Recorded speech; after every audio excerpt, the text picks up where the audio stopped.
Breaking news, Shakib খানের Prince সিনেমায় দেখা যাবে কলকাতার জনপ্রিয় অভিনেত্রী পিনাক সরকারকে। বিস্তারিত থাকছে ভিডিওতে, তাই ভিডিওটি না টেনে সম্পূর্ণ দেখুন। তাসনিয়া ফারিন জ্যোতিষ্ময় কুণ্ডুর সাথে একটি গুরুত্বপূর্ণ চরিত্রে দেখা যাবে কলকাতার জনপ্রিয় অভিনেত্রী পিনাক সরকারকে। এই মুহূর্তে কলকাতায় চলছে প্রিন্স ছবির শেষ লটের শুটিং। সকল দর্শকরা বলছে প্রিন্স সিনেমা কেমন হবে ভাই, তবে বিশ্বাস রাখুন আগুন হবে। প্রিন্স সিনেমা থেকে মেগাস্টার শাকিব খানের দ্বিতীয় লুক সম্প্রতি প্রকাশ পেয়েছে। প্রকাশিত শাকিব খানের দ্বিতীয় লুকে দেখা গেছে মাথা ভর্তি লাল চুল এবং গাল ভর্তি ছোট ছোট দাড়ি। শাকিব খানের এই লুকটি দেখে মনে হয়েছে এ যেন 90 দশকের কোনো একটি চরিত্রের লুক। শাকিব খানকে এই প্রিন্স সিনেমায় বিভিন্ন লুকে দেখা যাবে।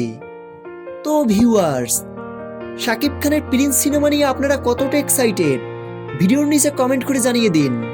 ভিডিওটি ভালো লাগলে একটা লাইক দিয়ে চ্যানেলটি সাবস্ক্রাইব করে আমাদের পাশে থাকুন।